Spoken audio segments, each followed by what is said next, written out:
Hey guys, it's Sahil, that's S-A-H-I-L, and if you watched any of my other videos, you're probably wondering why I've made the exact same video as my first video in this series, and I'm here to tell you that it's not exactly the same. So that first video was designed for people who have essentially no physics background, or a very basic physics background. What this video is designed to do is explain it in more advanced terms, in terms of energies, more specifically potential and kinetic energies, okay? So what that last video did was describe it purely in terms of Newton's second law, F equals ma.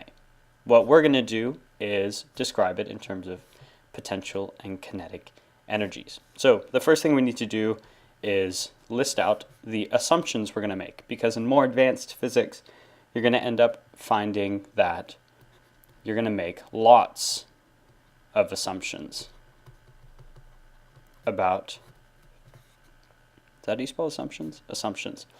Lots of assumptions about the situation that you're dealing with. So we're going to assume, in this case, that the car is a point mass, meaning that it exists only at a single point, like so, okay? And that's going to make the math a lot easier. And it's generally how we do our calculations in physics anyways. For those of you who are in more advanced physics, this would be your center of mass. So we're going to assume that all of the mass is around an infinitely small point. That's this point right here. We're also going to assume that our engine is 100% efficient. Now this is a totally unrealistic assumption to make. So you're probably wondering, why would we make this assumption? This 100% is extremely generous. That means that all of the energy stored in the gasoline is turned into kinetic energy of the car. Modern day engines are less than 30% efficient, I believe. Don't count on that, but they're definitely less than 50% efficient. So saying that it's 100% efficient is very generous. But what this allows us to do is really display the relationship between potential and kinetic energies, okay? We're also going to assume that the amount of gas that we have,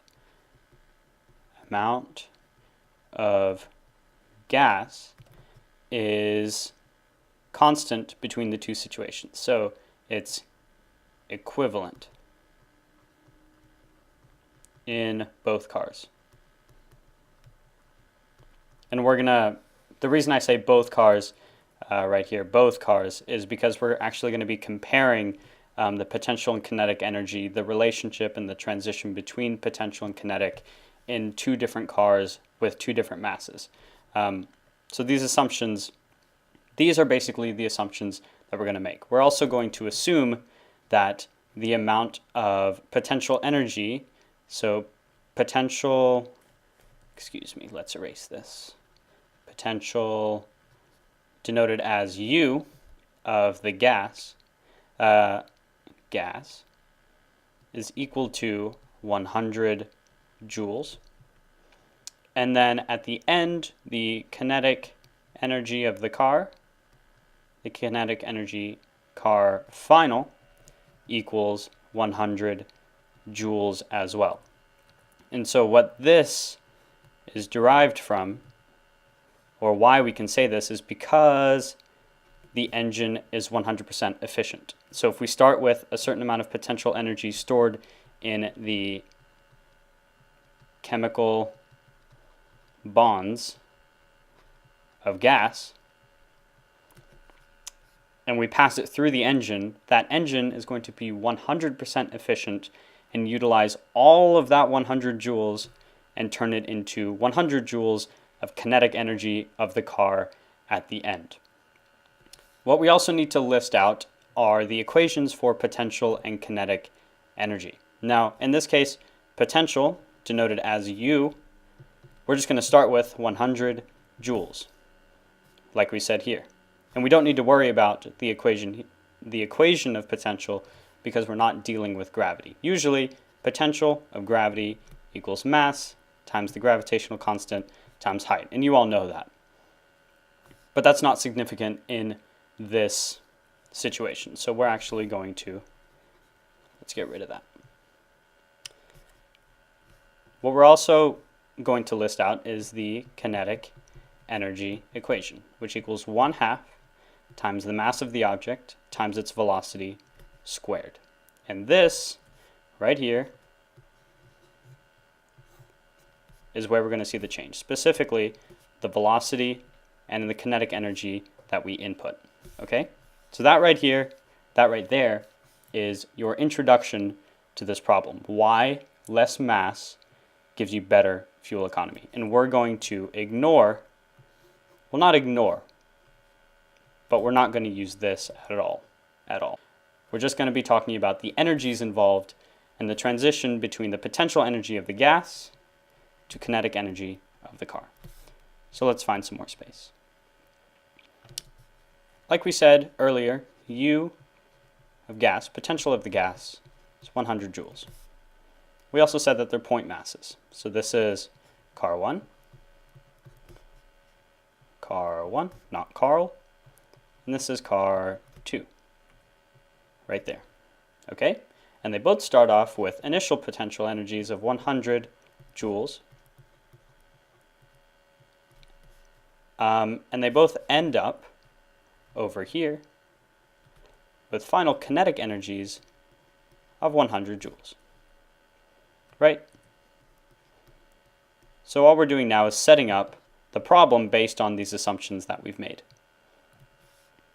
The only difference between these two right here is that this car 1 has a mass of, let's say, 100 kilograms. Very light for a car, but it'll do the problem justice. And the second car has a mass of 200 kilograms. So that means car 1 weighs half as much as car 2. So we'll write that out. M of car 1 equals 1/2 M car 2. Right? Not really significant, but that's sort of how we're going to display the relationship between the two masses. So in here, this is the transition that we're experiencing.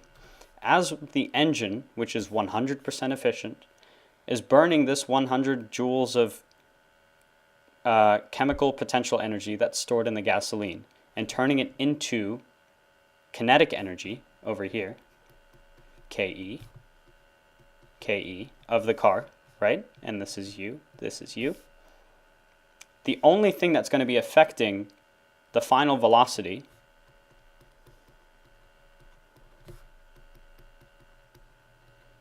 is the difference in mass, which is exactly why we made all of these assumptions over here. Is because we needed a model that would display how a difference in mass changes your final velocity and the kinetic energy you need to input to achieve that same velocity. Now you might be thinking, just briefly as an aside, why does velocity relate to mpg? Well, the derivative of velocity equals position, right? Or x with respect to time, right? There's all sorts of ways you can write position. What that means is if your velocity is higher, so higher v for some time equals greater x. That's all that means, essentially. Okay? So this is why velocity affects your miles per gallon, because it affects distance directly. So let's find some more space again. So we have, for car 1, we have 100 joules equals 1/2 mv squared. This right here is your potential. This is your kinetic energy final. Potential initial, kinetic energy final. So for car 1, you can say 100 joules equals 1/2 times, what's its mass? Its mass is 100 kilograms. And its velocity, velocity squared. So its velocity is going to end up being, let's see, 200 divided by 100, 2 v equals square root of 2 meters per second. Right? Pretty straightforward. Now for car 2, with the same initial energy, 100 joules equals 1/2 mv squared. 100 joules equals 1/2. This time, it's actually 200 kilograms, v squared. So let's do the math. 100 times 2 is 200, divided by 200 is 1. V squared, the square root of 1 is just 1, so v equals 1 meter per second. And we also know, just from basic math, the square root of 2 is greater than 1. Okay? Pretty straightforward. So what does this mean? What is the relationship between this and this? Why, like, what does that display to us? What does a difference in velocities at the end display? What that means is, for any mass, for any two masses, if you input the same amount of energy and you come out with the same amount of energy, the greater mass will end up with a lower final velocity. What that also means is that since velocity is directly related to distance, as we proved up above, the greater your velocity is, right here, the greater distance you will have traveled. Now, when we connect that back, we can say that less mass equals greater distance, x, right? Less mass equals greater x. Now, this is sort of an ambiguous statement, so let's clarify. What that means is greater x per joule. Now, joule is a unit of energy. That means that you can travel further with the same amount of energy. This right here is why you get better fuel economy when you have a lesser mass.